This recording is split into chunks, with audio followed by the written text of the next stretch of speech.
All right, folks, we got a 2013 528i that has a massive oil leak coming from the front crank.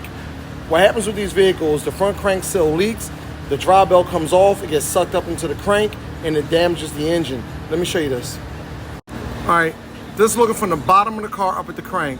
You can see the serpentine belt wrapped up in the crank getting sucked into the engine. That's your crank right there. That space between the crank and the block, it should be a seal there. See that open area right there? The seal is missing, and that's where your oil leak is coming from.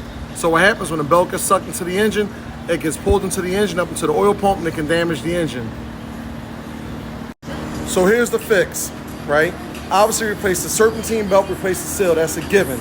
We need to drop this oil pan down and get all the belt fragments out of the oil pan and the oil pump. So we're gonna call our customer and see what they say. If this happens to you, make sure you drop your oil pan.